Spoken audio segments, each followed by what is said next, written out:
check for. But in terms of specifically, if this series of investigations and tests has been done and it's been diagnosed that this lady has uterine fibroids, what are the possible treatments that she would have to undergo?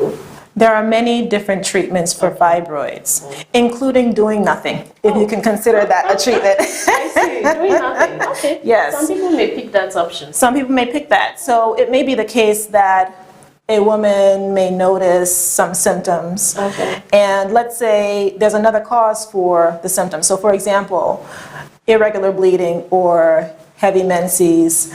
Let's say we do a hormonal evaluation and I see that there's some kind of hormonal imbalance, but also in the course of the evaluation we see that there's 1 or 2 fibroids there.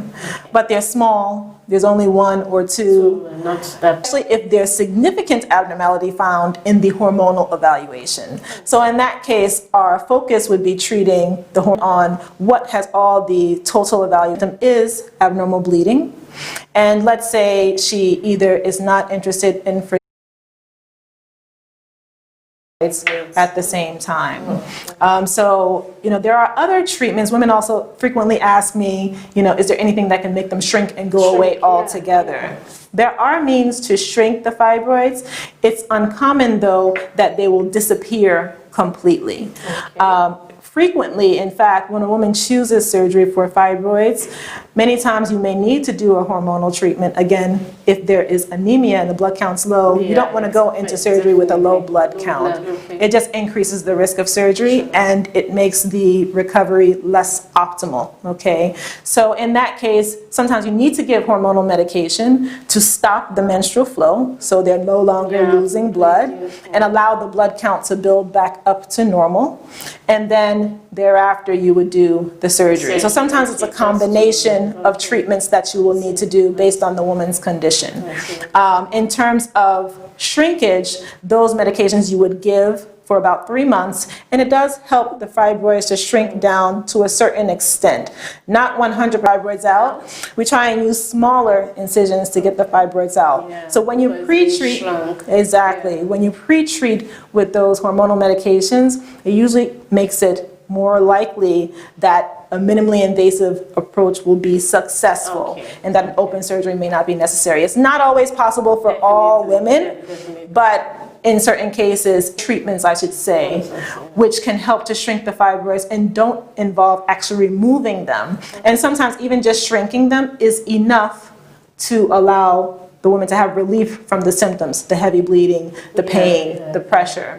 One of those treatments is called uterine fibroid embolization, or UFE, also called uterine artery embolization. I prefer the UFE, it's easier to remember.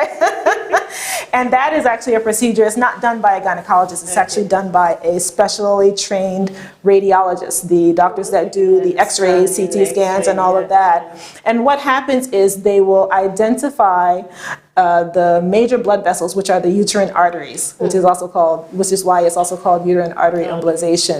The main blood vessels that feed the uterus and therefore the fibroids. They will identify those vessels and insert a certain substance which will block the blood flow to the fibroids. Fibroids grow not only by hormonal stimulation, but by also making new blood vessels form around themselves. So when you can block the blood supply and thereby the main food source, so to speak, when you block that, then they start to shrink. And even if they don't disappear, even if you get 30 to 50% shrinkage, that's usually enough to control the symptoms. At least it won't expand. Exactly. Now that usually has good effect for about 5 to 10 years. And also it is something that can help the woman to avoid surgery. However, it's not recommended for women who still want to conceive. Exactly. Okay. We'll go for our Tips in One session. Sure. We'll go back. Stay tuned for Tips in One. We'll be right back. Hello there, welcome to Tips in One segment on Ladies Digest. Today we are talking about uterine fibroid. According to the World Health Organization, fibroid is extremely common. The report states as many as 80% of African American women and 70% of Caucasian, Hispanic and Asian women develop uterine fibroids by the time they are 50. Doctors don't really know the cause of uterine fibroid, but research and clinical point out genetic changes, hormones, extracellular matrix, and other growth factors as major causes. Symptoms include heavy menstrual bleeding, menstrual periods lasting more than 1 week, frequent urination, constipation, back pain, and leg pain. Seek medical attention immediately you notice any of these symptoms. Preventing uterine fibroids may not be possible, but it's only a small percent. But by making healthy lifestyle choices such as maintaining a normal weight and eating fruits and vegetables, you may be able to decrease your fibroid risk. Enjoy the rest of the program. Welcome back, and if you just tuned in, this is still Ladies Digest, and you can always drop your comments and your questions on our social media handles on Facebook and YouTube at the Association of African Universities and our Instagram page at Ladies Digest. And we are still discussing uterine fibroid, and this is the part 2. Thank you, Doc, for sticking with us. Sure. And you talked about, we just discussed the treatments of, forms of treatments of uterine fibroids. Mm-hmm. So, for instance, as always, we have been diagnosed.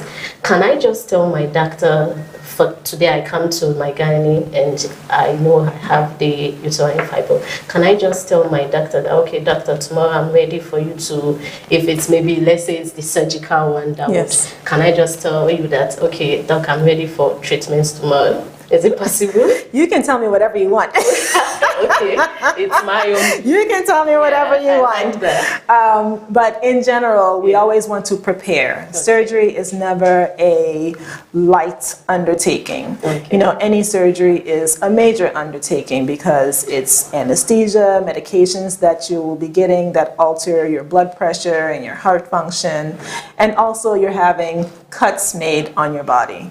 And so it's important to make sure that we do some preliminary evaluation to make sure that it is safe for you to undergo surgery, and that as much as possible all of the conditions are as optimized as possible. You know, there are some women, you know, again, fibroids affect women in their reproductive ages, so that's all the way from the teens to early 20s all the way up through menopause. As we women age, men as well, it's more common for us to have other medical conditions. So sometimes hypertension, diabetes, you know, other conditions, even thyroid conditions, things that we need to make sure are well controlled before we go into surgery. So although most women are like, okay, doc, I have fibroids, I want them out yesterday. I usually say, okay, you know, it's usually the case we can schedule it within a reasonable time frame, within 1 to 2 weeks, could sit as long as any pre-existing medical conditions are well controlled. So let's say a woman does have high blood pressure or diabetes or any other condition, but I see that she's on medications, blood pressure is well controlled, or, you know, her blood sugars are well controlled, then in that case, usually within the next 1 to 2 weeks, we can go ahead and schedule. Okay. However, for the younger women who may not have any pre-existing medical conditions, but let's say if the main symptom from the fibroids is heavy bleeding, I need to make sure her blood count is well controlled, or her blood count is at a normal range, I should say.